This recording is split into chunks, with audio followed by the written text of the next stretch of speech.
Uma ótima quinta-feira para você que acompanha a nossa programação. Já estamos chegando com mais uma edição do Na Hora D. E no programa de hoje você vai ver: jovem de 18 anos morre na MA 201 ao se jogar de van para fugir de assalto. A jovem Micaele Ashley Rodrigues morreu na queda do veículo. A causa da morte foi traumatismo craniano. Por ciúmes, padrasto mata enteada de 1 ano e 10 meses por esganadura em Turilândia. Mulher é presa em Viana, na Baixada Maranhense, suspeita de golpes a clientes de casa lotérica onde trabalhava. E ainda, reforma da Previdência é aprovada em primeiro turno na Câmara em Brasília. Você vai saber como votaram os deputados do Maranhão.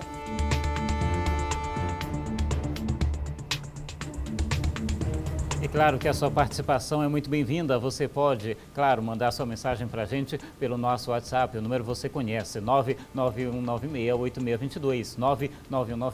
991968622 é o canal para que você possa fazer o programa junto com a gente, mandando a sua foto, pedindo o seu alô, mas sempre diz o nome e de onde está acompanhando o programa, tá bom? Você pode, inclusive, fazer a sua denúncia, a sua reclamação, contar para a gente como é que está a situação do seu bairro, da sua comunidade, e essa sua denúncia, essa sua sugestão pode virar uma reportagem aqui no jornalismo da TV Difusora, tá bom? Fique à vontade, estamos só começando mais uma edição do Na Hora D, nesse começo de tarde, meio-dia, 2 minutos, agora meio-dia e 2. Olha só, aqui na região metropolitana, Micaele Rodrigues, de 18 anos, morreu na MA 201 após cair de uma van ao tentar fugir de um assalto que aconteceu dentro do veículo. Vamos saber um pouco mais sobre essa história triste que aconteceu na região metropolitana de São Luís. Veja só. A família da vítima esteve no Instituto Médico Legal. A mãe, ainda muito abalada, conversou com a nossa equipe. Ela disse que a jovem voltava do trabalho em um estabelecimento comercial da tia. Todos os dias fazia o roteiro neste horário e que sempre ligava para alguém ir buscá-la na parada. Desta vez, a ligação foi para anunciar a morte da filha. Meu filho foi buscar lá na parada, o irmão dela. Foi buscar lá na parada nessa hora. E ele foi com um amiguinho dele, que eles iam ficar jogando videogame à noite com ela, né? Aí, quando chegaram na parada, ela já estava morta, a ambulância já estava lá. E aí eles me ligaram só dizendo assim: mãe, aconteceu um acidente muito grave. Aí eu disse: o que foi que aconteceu? Com quem? Com quem? Com Micaele. Aí eu disse: tá, já estou indo para aí. Eu disse: mas como é que ela está? Aí o amiguinho dele que falou: ela está morta. A jovem Micaele Ashley Rodrigues morreu na queda do veículo. A causa da morte foi traumatismo craniano. A garota já estava com viagem marcada para o Paraná, segundo a mãe. Tinha o sonho de ser fisioterapeuta. A mãe doou as córneas da filha. Era uma vontade da vítima. Mas ela ajudou 2 pessoas ainda, né, depois de morta, que foi as doações de córneas que a gente fez. A gente apoia e ela, que era de vontade dela, era doar tudo, mas não deu, né? 2 possibilidades estão sendo investigadas pela polícia: que a jovem tenha se desesperado no assalto e tenha se jogado da van, ou tenha sido empurrada. Esta última mais provável. Eles foram lá para cometer o assalto e acabou tendo esse desdobramento que foi a morte da vítima. Então aí ainda não sabe bem qual vai ser a linha de investigação da Polícia Civil nesse aspecto. Porque realmente pode ser enquadrado como roubo seguido de morte, mas aí tem aquela situação, como no direito eles falam que é um chamado crime preterdoloso, que é um crime onde existe dolo no antecedente e culpa no consequente. Segundo o chefe da comunicação da Polícia Militar, as rondas na área permanecem no intuito de prender os autores do crime. A princípio seriam 2 bandidos. Ainda de acordo com ele, as abordagens às vans são feitas diariamente na estrada de Ribamar, além de rondas pela rodovia estadual. O policiamento preventivo lá é realizado como é uma área fronteiriça, tanto pelo 13º Batalhão como o 22º Batalhão. E lá eles têm o policiamento das viaturas diária, normal. Aí o 13º Batalhão tem o grupo tático móvel e também recebe apoio das unidades especializadas. No caso ali o tático móvel, que é a Rotan, e também eles têm um apoio do Batalhão Tiradentes com as motos. Triste, né, a gente ter que noticiar um caso desses, uma jovem, começo da vida, 18 anos, acabar morrendo numa situação como essa. E a gente imagina, né, o sofrimento dessa família que, no meio de tudo isso, ainda teve esse gesto nobre, né, de fazer a doação dos órgãos aí para ajudar pessoas que estão há um bom tempo, inclusive, na fila de espera que é grande, muita gente precisando de doações e, infelizmente, a quantidade de famílias, né, doadoras acaba não atendendo a toda a demanda, né? Então, nossos sentimentos também à família da vítima, e a gente espera que a polícia identifique logo esses criminosos que assaltaram essa van, e a consequência acabou também sendo a morte dessa jovem. 12h06 agora, seguimos ao vivo com o seu Na Hora D. Olha só, Luana Souza Lopes, preste atenção, ela foi presa em Viana, a 217 quilômetros da capital, suspeita de aplicar golpes em uma casa lotérica do município. Os detalhes, você vai entender direitinho como é que era esse golpe com o delegado regional David Noleto. Veja só. Deflagrado na data de ontem a Operação Estorno de Azar, que resultou na prisão da senhora Luana Souza Lopes, que trabalhava em uma das casas lotéricas do município de Viana.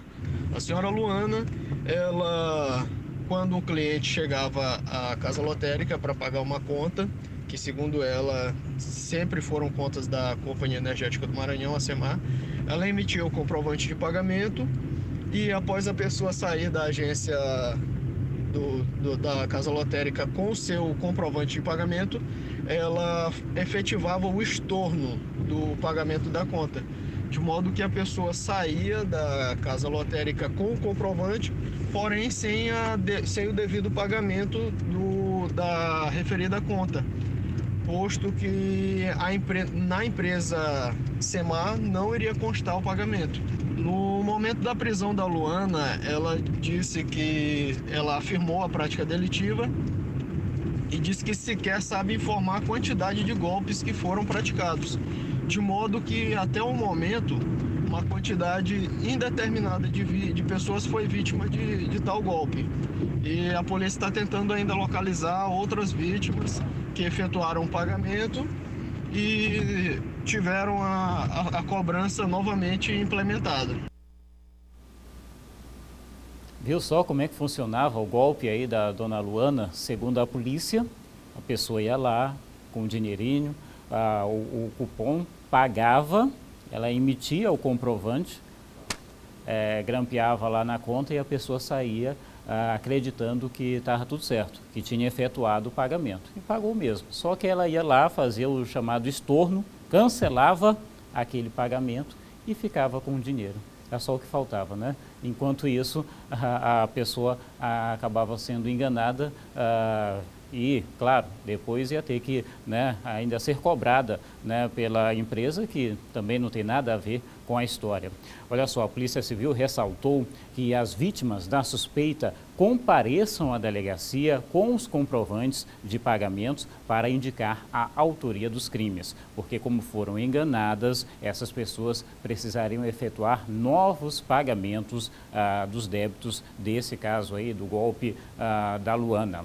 Olha só, a gente segue agora com o Na Hora D falando dessas imagens, inclusive, que você está vendo aí na sua tela, porque continua suspenso o atendimento na agência do INSS em Caxias, que está fechada desde maio deste ano. O local não estaria oferecendo segurança aos servidores e usuários, já que a agência estaria localizada em prédio antigo. Desde então, os atendimentos feitos pela agência da cidade estão sendo realizados nas agências de Aldeias Altas e Timon, o que demanda, claro, tempo e também disponibilidade para que as pessoas procurem o local alternativo devido à distância. Entre os principais problemas estão falta de sistema de proteção contra incêndio, saída de emergência e canalização de água, além de estrutura física comprometidas. Nós pedimos nota para o Instituto Nacional do Seguro Social, que ainda hoje, até o momento, ainda não se manifestou sobre o assunto. Estamos aguardando, tá bom?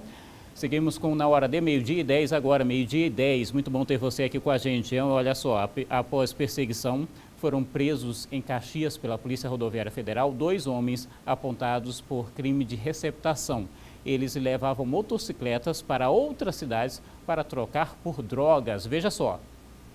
Os 2 homens foram perseguidos e abordados no pátio do posto de combustíveis. Os suspeitos foram conduzidos até a delegacia de Polícia Civil, juntamente com as 2 motocicletas com registros de roubos. Os dois são de Caxias. Gabriel de Oliveira Feitosa, de 19 anos, já tem passagem na delegacia. E Ronald José Torres Pereira, também de 19 anos, é a primeira vez que foi preso. Eles levavam as motocicletas para outros municípios para trocar por drogas. A delegada, que estava de plantão, dá mais detalhes. Esses dois indivíduos eles foram capturados pelos policiais rodoviários federais na madrugada de hoje, por volta da meia-noite. E eles estavam com 2 motocicletas roubadas, uma motocicleta que foi roubada aqui em Caxias, na data de ontem, por volta do meio-dia, e uma outra motocicleta que foi roubada no município de Teresina, na data de anteontem. A motocicleta modelo CG 160 havia sido roubada no início desta semana em Teresina, capital do Piauí.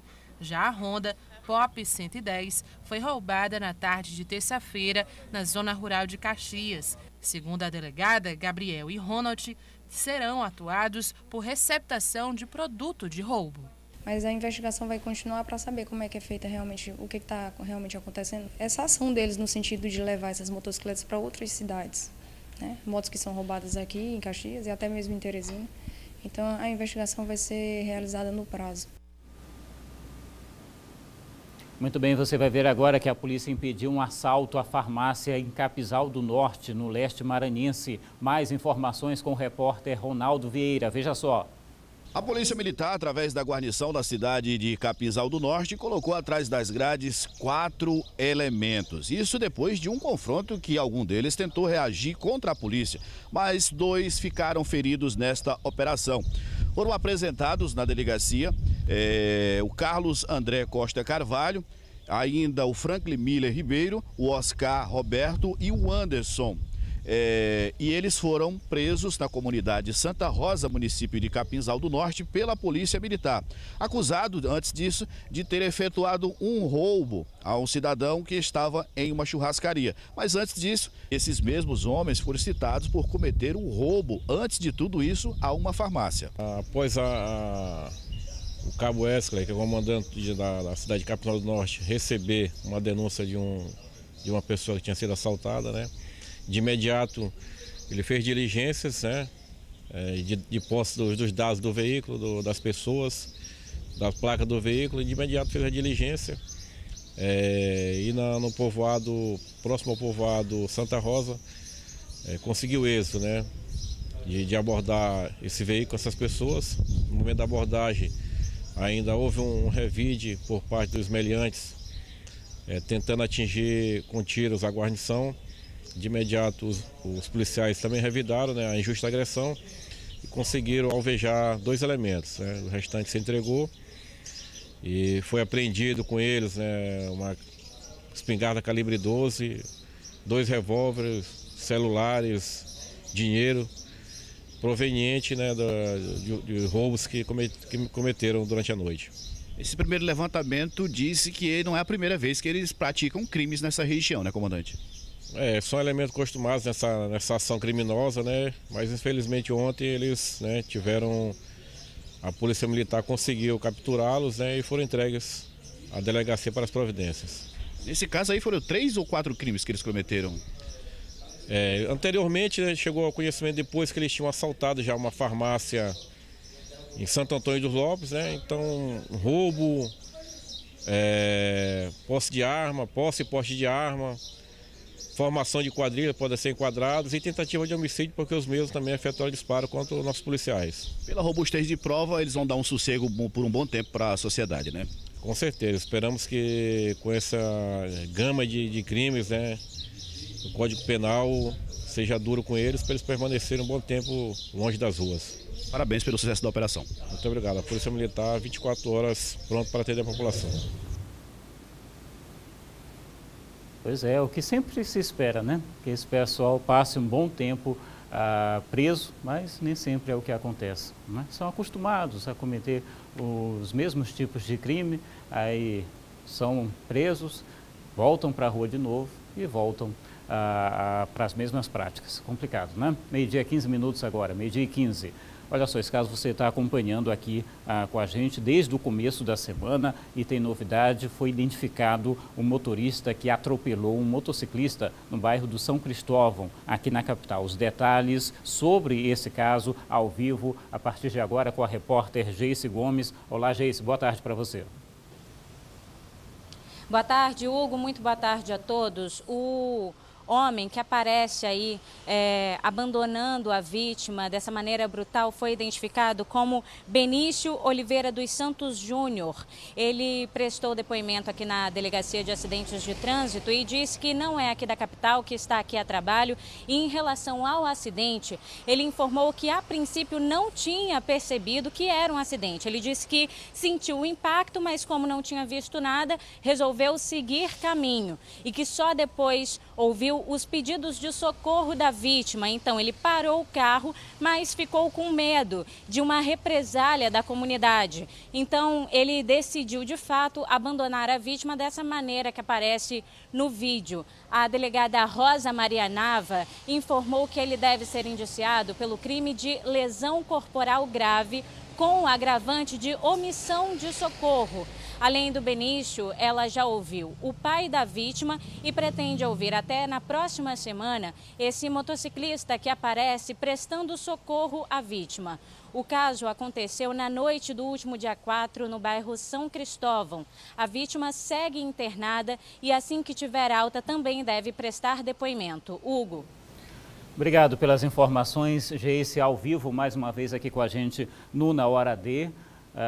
Bom, você ouviu aí, né, o que o cara disse lá em depoimento, né, como a Geice acabou de relatar para a gente. Diz que não percebeu que tinha acontecido um atropelamento, que é difícil também de acreditar, né, até pela forma como a vítima acabou ficando e pelas imagens, né, que a gente tem, que também ficou com medo, né, deixou a vítima por lá porque ficou com medo de represália, mas não tinha ninguém na rua também, né, como a gente pode ver no vídeo. Depois é que aparecem algumas pessoas para ajudar, né, a vítima que ficou lá agonizando no chão. Enfim, agora as investigações que vão mostrar se foi isso mesmo ou não.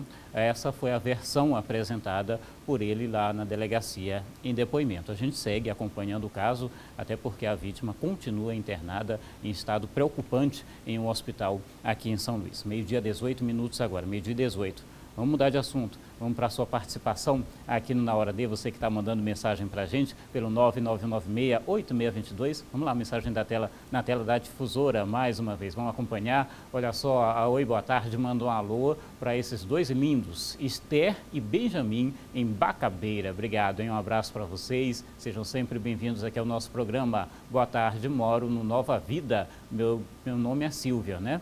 Mostra meus netos. Estão aqui na tela da difusora também, hein, Silvia? Obrigado pela companhia, seja sempre bem-vinda. Boa tarde, manda um beijo para minha neta Isabelle. Beijo para você, Isabelle, e para você também que mandou a mensagem aqui para a gente. Obrigado, hein? Um alô para Luan, de São Bento, que também está ligado no Na Hora D. Obrigado, Luan. Um abraço a todos aí de São Bento. 99196-8622 é o canal para que você possa sempre conversar com a gente. Fique à vontade. Meio-dia, 19 minutos, agora meio-dia 19. A gente vai falar sobre reforma da Previdência, tá bom? Já depois do intervalo. Como votaram os deputados maranhenses, hein? A gente vai mostrar aqui para você também. Voltamos já.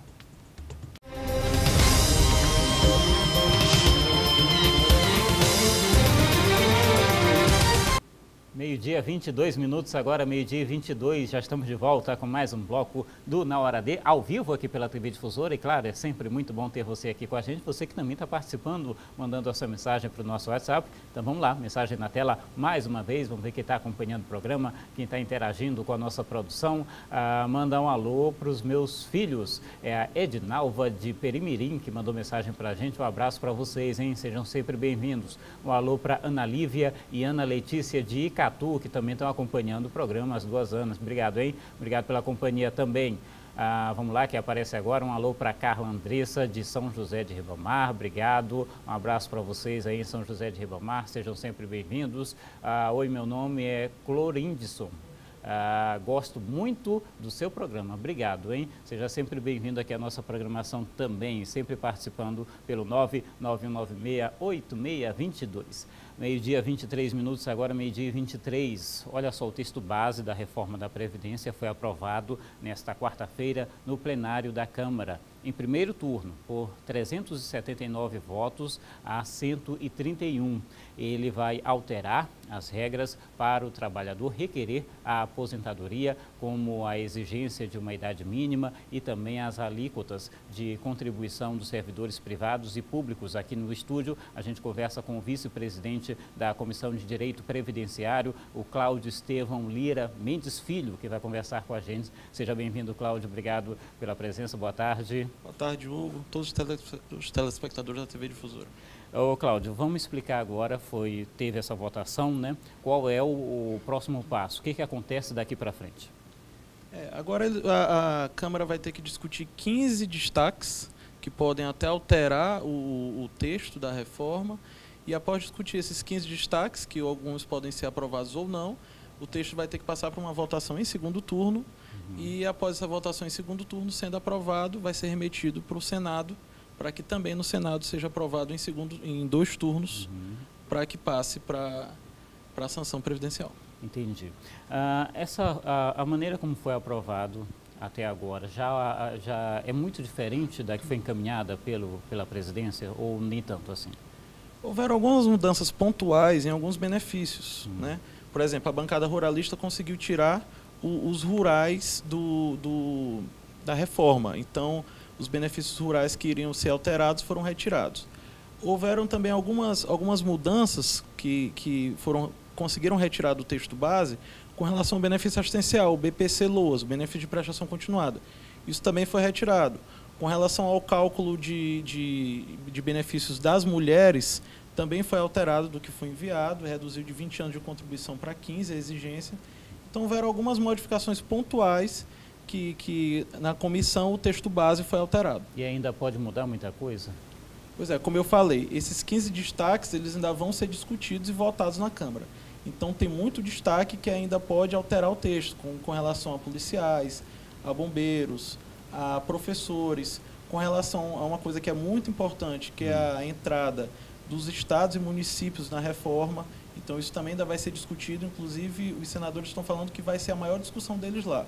É discutir se o estado e o município vai entrar ou não na reforma, que isso também foi retirado do texto. Ok, para que a gente possa explicar direitinho para quem está acompanhando, o que muda, né, de forma... A maior parte das pessoas que entram com esse pedido recebem um salário mínimo, de baixa renda, né? O que muda para essas pessoas até o momento? As maiores mudanças são com relação à aposentadoria do regime geral, que hoje a gente tem 2 tipos, 35 anos de contribuição homem, 30 mulher, ou aposentadoria por idade, que é 65 anos para o homem e 60 para a mulher. Isso vai ser unificado, digamos assim. Vai ter uma idade mínima de 65 anos para o homem, 62 para a mulher, e com 20 anos de contribuição para o homem e 15 para a mulher. Então, essas são as maiores mudanças assim, da regra geral. Também na fórmula do cálculo da aposentadoria. Hoje, a gente tem, o cálculo da aposentadoria hoje ela é realizada com todas as contribuições de julho de 94 até o momento que o cidadão se aposenta, retirando os 20% menores. Esse cálculo também muda, não vai mais ser retirado esses 20% menores.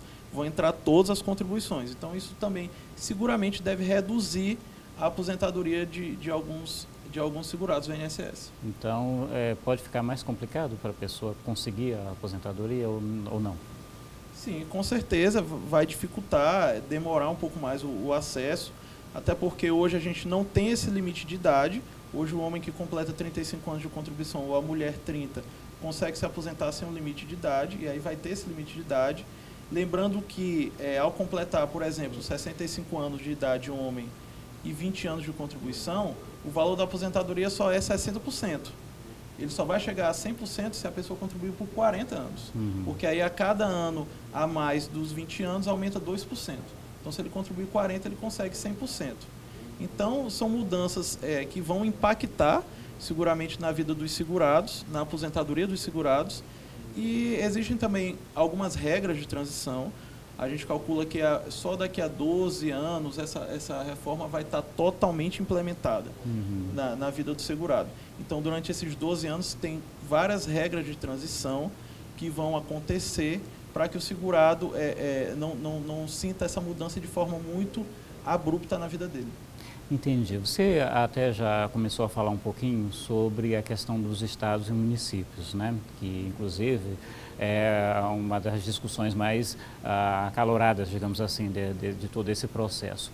Por quê? Por que essa é uma questão tão sensível? Por que entra, não entra? Por que está dessa forma? A discussão maior é porque hoje nós temos um sistema único de um regime próprio de previdência. Então, tanto faz se a pessoa é servidora federal, estadual ou municipal, as regras são as mesmas. E aí o texto, como está aprovado hoje, como foi aprovado ontem em votação, ele está retirando o estado e o município dessa reforma. Ou seja, os servidores federais vão passar para as novas regras e os servidores estaduais e municipais vão ficar com as regras anteriores, até que estados e municípios editem suas próprias leis. Isso, para mim, é muito preocupante, porque, primeiro, pela questão econômica, financeira dos estados e municípios, que a gente sabe que é o principal gargalo. É lá que está a principal crise, nos estados e municípios. E, de outra forma, longe de qualquer crítica ou opinião de ser a favor ou contra a reforma, de ser a favor um ponto ou contra outro, mas se vai mudar para os servidores federais, teria que mudar, a meu ver, teria que mudar também para os servidores estaduais e municipais, porque vai virar uma confusão. E aí os estados e municípios vão ter dificuldade, principalmente dificuldade política, de aprovar essas regras. Então, foi uma manobra política para tentar agilizar a aprovação da reforma, mas a gente espera que no Senado, os senadores já falaram que vai ser o maior desafio deles lá, e a gente espera que lá a gente tenha novidade quanto a isso.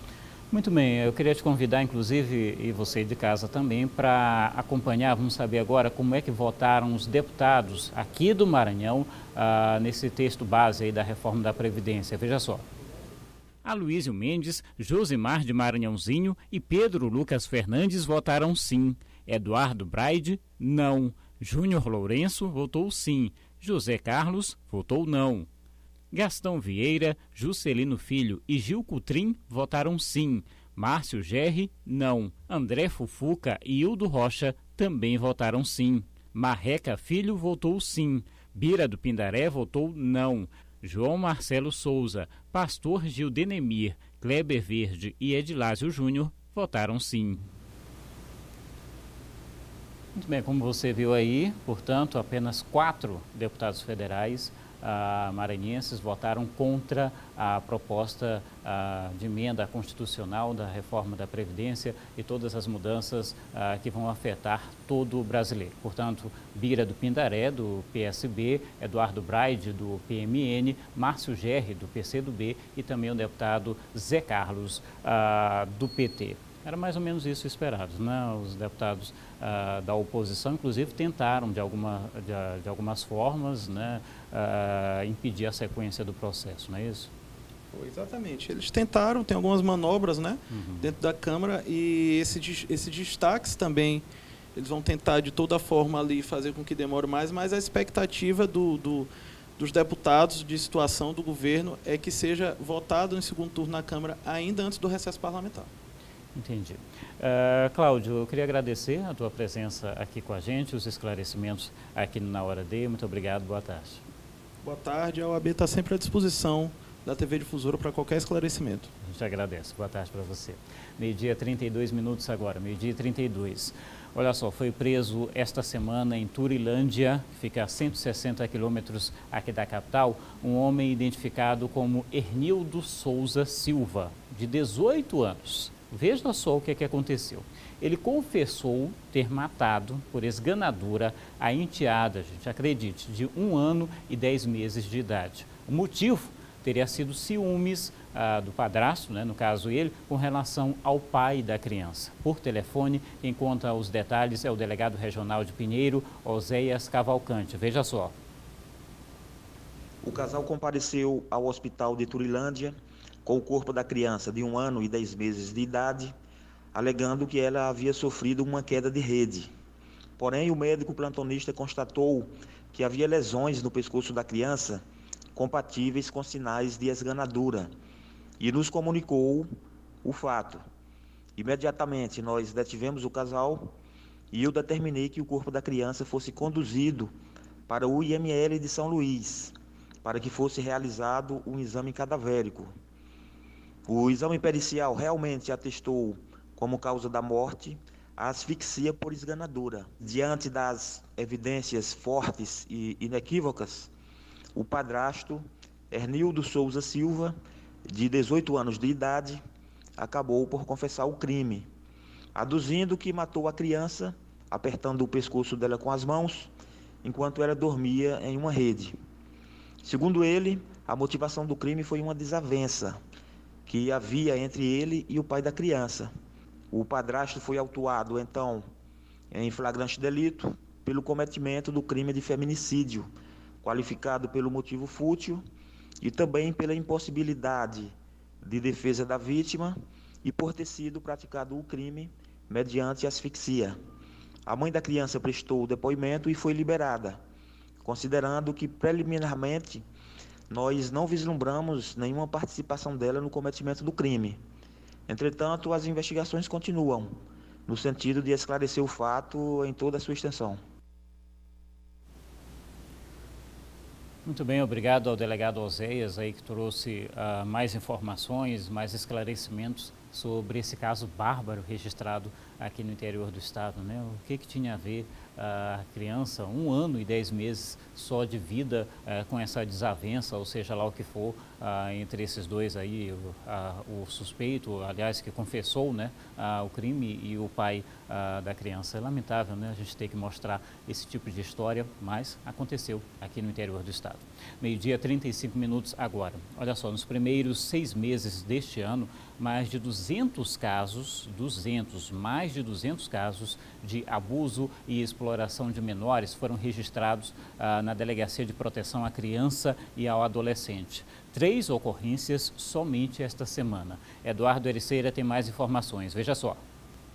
Aqui na Delegacia Especial de Proteção à Criança e ao Adolescente, só nesses 6 primeiros meses de 2019, ou seja, de janeiro até junho, foram registrados 222 casos de abusos praticados contra criança e adolescente. Ao meu lado, a delegada Ana Zélia, que é a delegada titular aqui da DPCA. Delegada, tem alguma explicação para esse número de casos e reflete bem o que acontece de fato no mundo fora, ou esses casos, esses números de ocorrências podem ser ainda maior? A explicação para isso é porque são crimes em que o agressor procura a vítima mais vulnerável possível. Então, se eu tenho crianças e adolescentes que, por sua essência, precisam de cuidado, precisam de informação, precisam de educação e não encontram isso dentro de casa ou na escola, vão se tornar, sim, possíveis vítimas, já que são mais vulneráveis. E esses números, infelizmente, ainda não correspondem à realidade, porque como são casos que acontecem 90% dentro da família, né, então são de difícil investigação, de difícil denúncia, porque a partir do momento que você vem à delegacia, é uma família que se desestrutura, mas também você não pode deixar que uma criança ou um adolescente tenha o seu desenvolvimento em um ambiente agressivo e explorador como esse. A gente lembra que 90% dos casos são praticados dentro do seio familiar. A questão da educação, isso tem que ser melhor trabalhado para prevenir esse tipo de crime? Com certeza. A gente faz o trabalho preventivo batendo na tecla de que a educação e a informação são os meios mais eficazes de prevenção.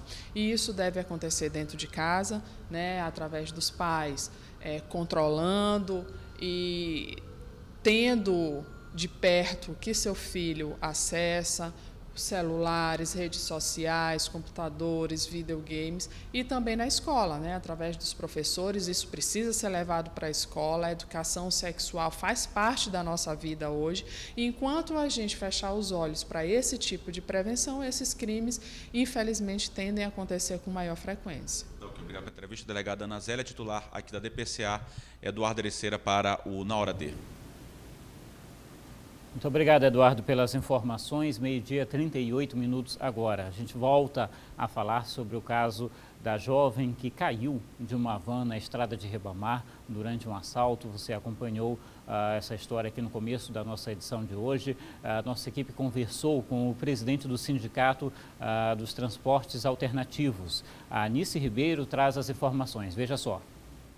Boa tarde, Hugo. Boa tarde a todos. A gente está aqui agora no Sindicato do Transporte Alternativo do Maranhão, o Sintrama, e vamos conversar com o presidente do sindicato, Gabriel Ferreira. Gabriel, vocês tomaram conhecimento do caso? Como é que o sindicato está procedendo com relação a isso? Olha, nós tomamos conhecimento do fato gravíssimo que aconteceu ontem à noite com a jovem que se deparou com os assaltantes. E acho que por causa do medo ela foi obrigada a recorrer à janela do veículo, terminou acontecendo o que aconteceu. O que a gente vai recorrer, inclusive o Estado e a Secretaria de Segurança Pública, é que eles tomem mais agilidade, que esteja mais próximo do sistema, do transporte alternativo do usuário, principalmente na região de Ribamar e o Mercado Central no período da noite, que eles ficam circulando até 10 horas, nem todo mundo, porque a maioria dos trabalhadores hoje não trabalha à noite porque ele tem medo, é o medo que ele tem dos assaltantes, necessidade. Aqueles que estavam trabalhando ontem, com certeza, é a necessidade que eles têm de trabalhar, a gente precisa trabalhar. Então, a gente pede para o Estado do Maranhão, para a Secretaria de Segurança Pública, o governo, que dê mais agilidade, que esteja mais próximo das comunidades e do transporte alternativo com as cooperativas, o sindicato, tendo esse convênio, esse contato mais próximo para que a gente esteja passando para eles, caso a gente venha entender que naquele veículo pode ter um assaltante, a gente possa, mais rápido possível, a gente chamar uma viatura para que socorra a gente, que a situação está difícil na questão dos assaltos, tanto na região metropolitana, como de Santa Rita a São Luís, também as vans que vêm do interior, não tem mais hora. Antigamente era às 19 horas, 18, 19 horas. Agora é qualquer hora. É qualquer hora você está sujeito a ser abordado por esses assaltantes. Obrigada, Gabriel, pelas suas informações. Nice Ribeiro, para o Na Hora D. Obrigado, Nice, pelas informações. Lembrando, né, que durante a reportagem do Eduardo Ericeira, o comandante lá, o representante da Polícia Militar, falou que as abordagens continuam sendo feitas, tá? A abordagem a vans, o coronel Lenine Pontes, ele que é chefe da comunicação social da PM, foi quem conversou com o Eduardo Ericeira, falou que o trabalho da polícia permanece sendo feito para poder evitar esse tipo de ocorrência. Meio-dia 41 minutos agora, meio-dia e 41. Vamos a mais uma vez a sua participação aqui no nosso Na Hora D. Você que está mandando a sua mensagem para o nosso WhatsApp. Mensagem então na tela da TV Difusora. Um alô para Francisco de Barreirinhas, que também está acompanhando o programa. Obrigado, Francisco. Abraço a todos aí em Barreirinhas mais uma vez. Quem aparece agora para a gente está sempre ligado no programa, é o Cristiano Diniz, de São José de Ribamar. Obrigado, Cristiano, pela companhia. Um abraço a todos aí em Ribamar que estão participando em peso aqui da nossa programação. Uma boa tarde para geral. Obrigado, hein? Boa tarde para vocês também. Sejam sempre bem-vindas aqui à nossa programação. Olha só, um abraço para Duda, Cadu e toda a galera de Alcântara que também está acompanhando aqui o programa. Obrigado, hein? Um abraço a todos aí em Alcântara. 991968622 é o número do nosso WhatsApp para que você possa conversar com a gente. Fique à vontade, hein? A gente vai para um rápido intervalo, mas voltamos já com mais informações aqui no Na Hora D. Até já!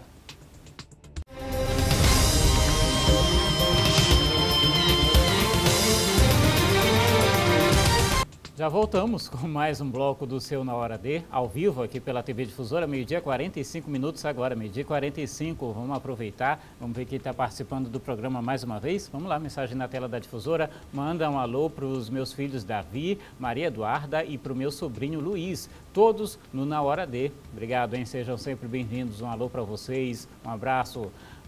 Estamos sempre lhe assistindo o seu programa. Obrigado pela companhia. É a Maísa, o Otávio e a Keteli, que também estão participando. Obrigado, hein? Obrigado mesmo pela mensagem. Um alô para Milena e Evanilson, em Vargem Grande, também participando aqui com a gente. Obrigado, um abraço para vocês, um abraço a todos aí em Vargem Grande. 991968622 é o número para que você possa mandar a sua mensagem também, dá inclusive para fazer a sua denúncia ou a sua reclamação, tá bom? Fique à vontade. Olha só, falando nisso, a denúncia encaminhada para o WhatsApp do Na Hora D. Moradores do residencial Carlos Augusto, lá no Maiobão, reclamam da falta de infraestrutura no local. Geice Gomes esteve lá e mostra a situação para a gente. Veja só. Na rua em que o Ivanildo mora há 18 anos, os carros só passam até a metade. O acesso para a Avenida das Hortas é feito a pé por causa das crateras. Aqui não dá para entrar nada, nem carroça não passa, entendeu? Se a prefeitura mandasse pelo menos uma máquina, fazer uma raspagem, ou botar menos uma pissarra, já era de bem-estar. Mas nem isso. Se a população não se juntar e fazer, né, colega, aqui praticamente nós estamos jogados para as cobras. Aqui na Rua 7, o mato já se espalhou por toda a via e é um perigo porque esconde essa vala imensa que corta a rua ao meio. Além disso, não tem tratamento de esgoto aqui, por isso a água suja fica escorrendo o tempo todo. A gente queria pelo menos que o prefeito, entendeu, se mobilizasse, não só ele, ou então uma equipe de infraestrutura, entendeu, e viesse aqui conversar com a comunidade, entendeu, ver como é que está a nossa situação, que na verdade está precária. Aí às vezes a gente não tem como nem pegar aqui no inverno, porque aqui é muita água e um carro não desce aqui. Às vezes muita gente não consegue sair de casa por causa da água e por causa da buraqueira. Os problemas de infraestrutura do residencial Carlos Augusto, em Passo do Lumiar, segundo os moradores, são antigos. Além das ruas, que são o principal problema relatado por eles, falta mais um monte de coisa. Iluminação de noite, são tudo escuro, entendeu? Fora isso também é os canos da BRK que estão tudo acima da terra. Quando as pessoas não vão quitar, eles mandam o corte. Agora para cortar o quê? Se os canos estão tudo praticamente em cima da terra aí, tudo exposto. A insatisfação dos moradores é ainda maior porque a promessa de melhoria é antiga, mas até hoje nada foi feito. É promessa, promessa e promessa e promessa, tá bom? É só isso aí. E o que a gente quer é melhoria, é que o prefeito mesmo tome a iniciativa de fazer alguma coisa por nós. Difícil situação, né? Olha só, vamos às respostas. A SEMAR informou que a iluminação de ruas e praças e avenidas, assim como a troca das lâmpadas dos postes, a extensão e também a manutenção de toda a rede de iluminação pública é dever da prefeitura de cada município. Disse que a companhia é responsável pelo fornecimento de energia elétrica para o estado e repassa integralmente todos os meses a contribuição de iluminação pública arrecadada para a prefeitura de cada município, que tem a responsabilidade de fazer a gestão desse recurso como determina a lei. A Prefeitura de Passo do Lumiar informou que retomará os serviços no residencial Carlos Augusto nas próximas semanas. Os trabalhos foram iniciados no começo do ano, mas tiveram que ser interrompidos por causa das chuvas intensas que se estenderam até o mês de junho. Já a BRK Ambiental informou que a realocação da encanação exposta na Rua 6 do Carlos Augusto está prevista para acontecer neste sábado, dia 13 de julho. Muito bem. Você viu aí, né? Você pode mandar a sua mensagem para a gente, para o nosso WhatsApp, fazendo também a sua denúncia ou a sua reclamação, contando para a gente como é que está a situação do seu bairro, da sua comunidade. E essa denúncia pode virar uma reportagem aqui no jornalismo da TV Difusora. O número está aqui na sua tela, vale inclusive mandar uma foto ou um vídeo mostrando para a gente a situação por aí, tá bom? Fique à vontade, você pode também fazer o jornalismo da TV Difusora junto com a gente. Meio-dia 49 minutos agora, meio-dia 50, mudou, meio-dia 50. Olha só, moradores do Bacuri, em Imperatriz, interditaram uma via para cobrar melhorias na infraestrutura. A temporada de chuva arrancou o asfalto no bairro e agora a poeira tem incomodado a população. A reportagem é de Jaqueline Teixeira, veja só. De longe já dá para ver a barreira neste ponto da Rua Coronel Manuel Bandeira, no bairro Bacuri, bem próximo ao centro da cidade. Os próprios moradores colocaram entulhos, pedaços de madeira e colchões na rua para impedir a passagem de carros e chamar a atenção do poder público. Os moradores há anos sofrem com a poeira que sobe e invade as casas. É por causa da buraqueira e a poeira que faz aqui, né? Aqui todo dia tá raguando. E já a água é difícil, né, para a gente usar, mas para a rua. Mas a principal reclamação dos moradores também tem sido por parte do asfalto que foi arrancado pelas fortes chuvas que ocorreram no início do mês de abril deste ano. Esse vídeo, enviado por um morador do bairro, mostra partes do asfalto solto em meio à rua completa alagada. Depois do alagamento e com a chegada do período seco, o que ficou além da revolta dos moradores foi a rua sem asfalto e mais poeira. Nós realmente estamos precisando do asfalto, estamos precisando de esgoto, que não tem, viu? Porque aqui quase todo dia nós estamos aguando essa rua aqui, por causa ninguém não vai morrer numa poeira dessa. Eu sei que a gente é proibido gastar água, dessa água que nós bebemos, água boa, né? Que é bem tratada, mas a gente vai fazer o quê? É o jeito para acabar mais essa poeira, mas é aguar, é o jeito. O trecho está interditado desde o último domingo, dia 7, e quem passa pelo local não tem outra opção a não ser voltar. O autônomo José passa por ali todos os dias. Ele também teve que voltar, mas destaca que o motivo da interdição é válido. O pessoal tem razão de tampar a rua, porque uma rua do jeito que está essa daí, no inverno aqui é lama, né? E no verão é poeira. Tem que ter o gestor público tem que tomar providência com isso daí, não é? Pois é, mas a Prefeitura de Imperatriz não se manifestou até o momento sobre a situação mostrada na reportagem. 12h52 agora. Até o dia 11 de agosto, devem ser iniciadas as obras de reforma do terminal rodoviário aqui da capital. A decisão saiu após uma reunião que teve a participação de representantes da Defensoria Pública do Estado. Veja só. O caso está sendo acompanhado pela Defensoria Pública do Estado. Após uma reunião com órgãos do governo e com a empresa responsável, ficou definido que a reforma da rodoviária de São Luís deve começar em no máximo 30 dias e os trabalhos devem ser concluídos em 5 meses. Comerciantes que trabalham no local reclamam que os problemas na estrutura do terminal têm provocado prejuízos nas vendas. São vários os serviços oferecidos.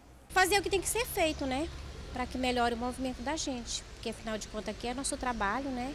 É a nossa sobrevivência, daqui que nós tiramos nosso sustento da nossa família e a gente ficou prejudicado, essa é a verdade. Está com mais de 90 dias e isso aí interditado, caiu 70% do movimento aqui na rodoviária. Que eles façam o que tem que fazer e abrir, terminar essa interdição aí parar, para poder o movimento voltar de novo. O movimento caiu 50%, digamos que é assim, por causa da interdição da metade da rodoviária. Então está bem devagar. Parte do terminal, fundado em 1988, chegou a ser interditada por conta dos problemas, o que não chegou a comprometer o embarque e desembarque de passageiros. De fato, há uma área do terminal que está interditada por questões de segurança, né, por determinação da Defesa Civil e agora da Secretaria de Infraestrutura. Segundo informações, as medidas emergenciais já foram adotadas, né, mas o restante do terminal ele está em funcionamento regular. Então, na nossa interpretação, nesse momento, não haveria um comprometimento à continuidade do serviço público. O defensor público explica ainda que uma comissão esteve no local e vai seguir acompanhando o andamento dos reparos. Vamos pedir informações sobre a forma como vai se dar como vão se dar essas obras, né? Com o objetivo de sabermos como é que vai se dar essa continuidade dos serviços ao longo da obra, quando ela tiver efetivo início. A gente espera que a situação se resolva, né, o mais rápido possível, afinal não é de hoje que a gente ouve falar de problemas lá no terminal rodoviário de São Luís. Em nota, a Cinfra informou que os projetos de estabilização da cobertura estão concluídos. A Cinfra comunica ainda que está em andamento a revisão do orçamento e planejamento da logística para o início dos serviços e execução também da obra. Seguimos ao vivo com o Na Hora D, aqui pela TV Difusora, 12h55 agora. Olha só, foi apresentado durante um evento em Imperatriz o relatório de zoneamento ecológico. O documento traz um mapeamento do bioma amazônico aqui no Maranhão. Vamos entender na reportagem de Isabel Gomes. Veja só. O relatório foi apresentado com 80% dos resultados do trabalho de zoneamento ecológico econômico do Maranhão. No documento sobre o estudo do bioma amazônico maranhense, a regularização ambiental tem sido trabalhada há 6 anos. Nós estamos apresentando o sumário executivo, é um relatório preliminar de todos os diagnósticos que nós entregaremos, inclusive no mês de setembro. Esse é o cronograma que nós temos e após isso nós iremos para as audiências públicas para nós entregarmos o ZE concluído no dia 9 de novembro deste ano. Então essas são as etapas que nós estamos percorrendo. Que tem Imperatriz como o polo mais importante do ponto de vista econômico e que precisa ser o mais importante também em todos os aspectos, não só econômico, social, de sustentabilidade. Então, trouxemos a equipe técnica para fazer essa apresentação. No documento existe a definição do uso de ocupação das áreas do bioma, que alcança 108 municípios maranhenses, representando 27% do território estadual. Nesta área, são 8 terras indígenas, 16 unidades de conservação, 580 comunidades agrupadas em territórios quilombolas, além de projetos de assentamento em uma área de preservação permanente. O zoneamento ecológico é hoje uma ferramenta de gestão ambiental que ajuda a melhorar a qualidade de vida da população maranhense, identificando a melhor forma de utilização dos recursos naturais, formas de produção, e isso resulta em conservação ambiental. Um meio ambiente é mais favorável para o processo de desenvolvimento social. Então a população como um todo, ela se sente contemplada nesse aspecto. Os trabalhos são desenvolvidos pelo Instituto Maranhense de Estudos Socioeconômicos e Cartográficos, pela Secretaria de Estado de Programas Estratégicos, pela Universidade Estadual do Maranhão, a Empresa Brasileira de Pesquisa Agropecuária e também pelo Serviço Geológico do Brasil. 12h58, olha só, a Comissão de Assuntos Sociais do Senado Federal aprovou um projeto que concede meia entrada em espetáculos artístico-culturais e esportivos para os doadores regulares de sangue. O texto, de autoria do senador Fabiano Contarato, do Partido Rede do Espírito Santo, segue direto para a Câmara dos Deputados, caso não haja recurso para votação no plenário. O critério para a concessão é a periodicidade mínima de 3 doações em um período de 12 meses. O benefício será concedido por meio de uma carteirinha feita por hospital, clínica, laboratório ou qualquer outra entidade autorizada para a coleta de sangue, que deve ser apresentada junto com o documento de identidade. Legal, né? Para encerrar o programa de hoje, tem a sua participação pelo 991968622. Vamos lá rapidinho, mensagem na tela da TV Difusora. Vamos ver quem está acompanhando o programa mais uma vez. Moro no Santa Efigênia, estou ligado no programa. Obrigado pela companhia, hein? Abraço para você. Quem aparece agora para a gente, manda um beijo para minha filha, também no Santa Efigênia. Obrigado, hein? Um abraço a todos aí na região. Que aparece agora, boa tarde, é a Marciene do Coroadinho, aqui em São Luís, também acompanhando o programa. Obrigado, Marciene, um abraço a todos aí no Coroadinho. Boa tarde, todo dia assisto o seu programa. Manda um abraço para a tia Regina e Lara, da Cidade Olímpica. Obrigado, hein? Um abraço para a Regina, para a Lara, na Cidade Olímpica também. Vamos lá. 991968622 é o número para que você possa conversar com a gente. O Na Hora D fica por aqui, obrigado pelo carinho da audiência. Outras informações você confere no Jornal da Difusora às 7h20 da noite. Forte abraço e até amanhã.